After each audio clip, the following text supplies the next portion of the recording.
I'm going to explain to you in one moment what it is I'm getting up to.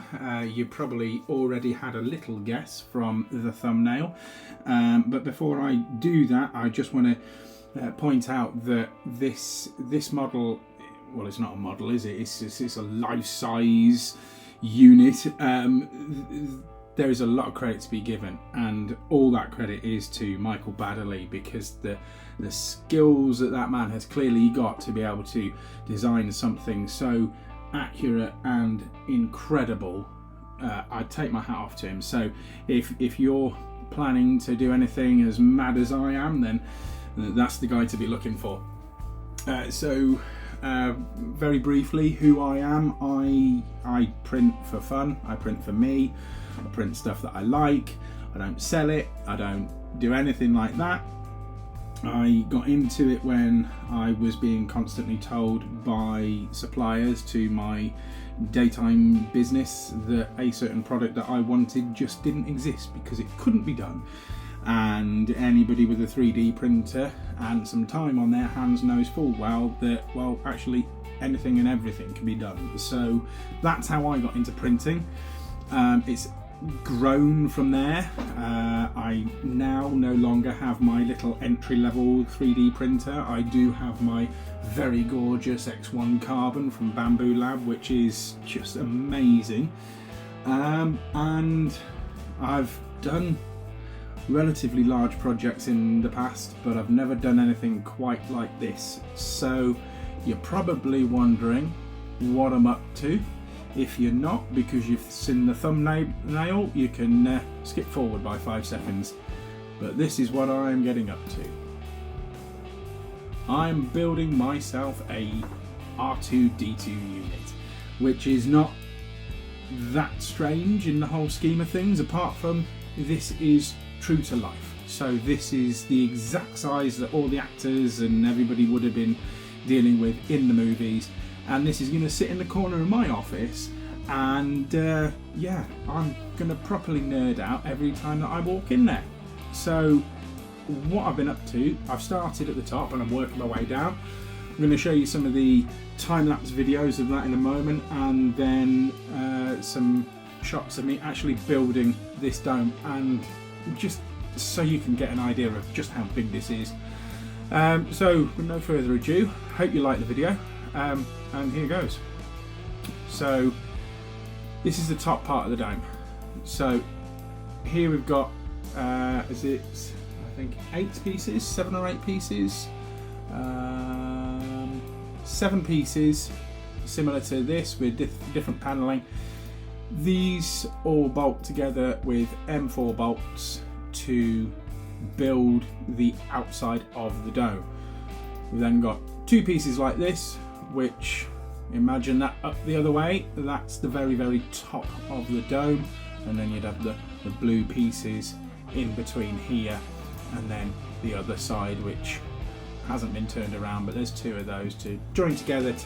That then completes the dome. I've played around with all the settings on this to make sure that I was not penny pinching on the time. I didn't mind too much if it took a good while. I didn't mind if I, for instance, did one of these and it took 8 hours.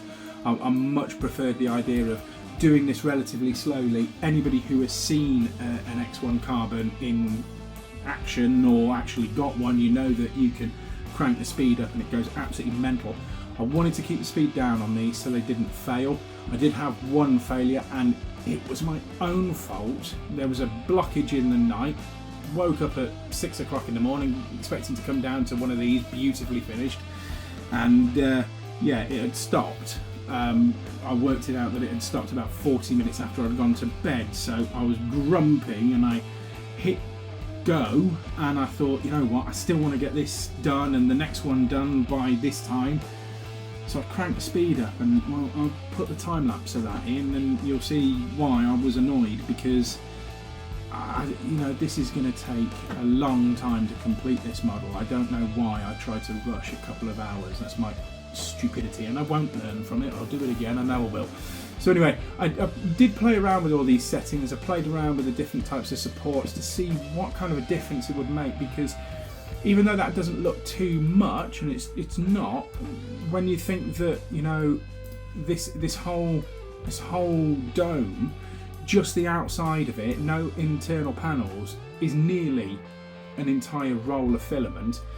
You know, if you can save just a little bit on the supports, it's going to make one hell of a difference going forward. So this was the first part. I decided to do this bit first because I thought if this fails and I can't get this to work, then there's no point in doing smaller pieces. Try and do a big chunk, see exactly what I can achieve. Like I say, I don't want to say I'm a novice, but I'm certainly no expert in what I'm doing here. So I tried to do something relatively large to try and give myself a bit of a boost in confidence, because I knew that if I could see this sitting on the side in my office, that would spur me on no end. So I printed all of these. These two parts didn't come out as well as I would have liked. I think there's quite a bit of sanding I think I'm going to have to do on these two pieces just to smooth it out before it gets painted. Other than that, these all worked out absolutely perfectly. Some of these pieces in here are supports already put in for you, so realistically, do I really need to put these extra supports in? Probably not, but at the same time, for what I'm going to invest in this, it's kind of one of those things that I think that I really want to do just for that extra little bit of comfort. So all of these have been printed.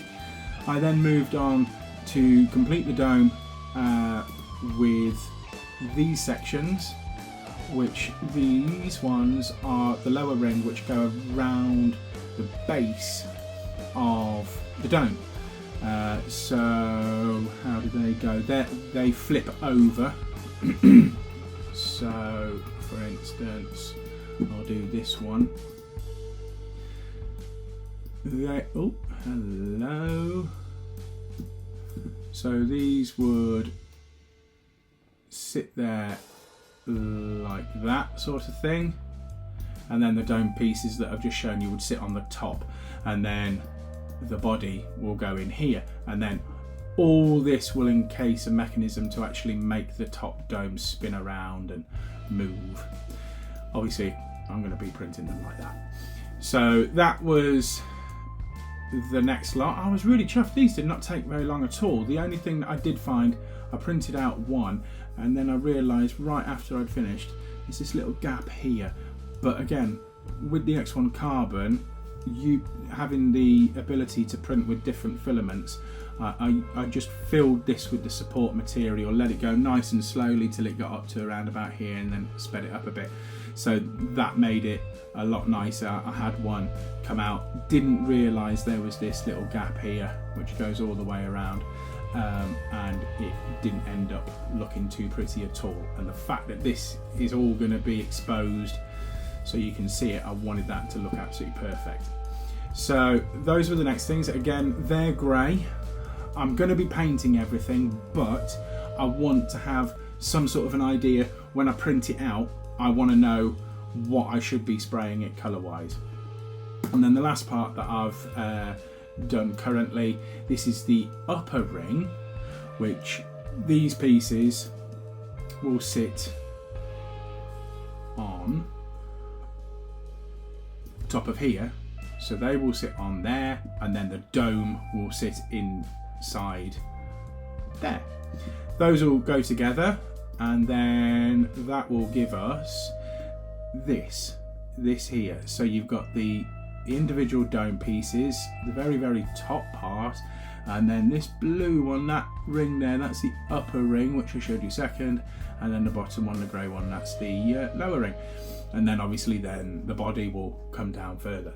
So that's what I've printed so far. I'm going to show you some time-lapse videos of that now, and then I'm going to come back, piece it all together, and we'll see firsthand together if I've managed to make it work or not. So wish me luck, and I'll be back with you in a minute.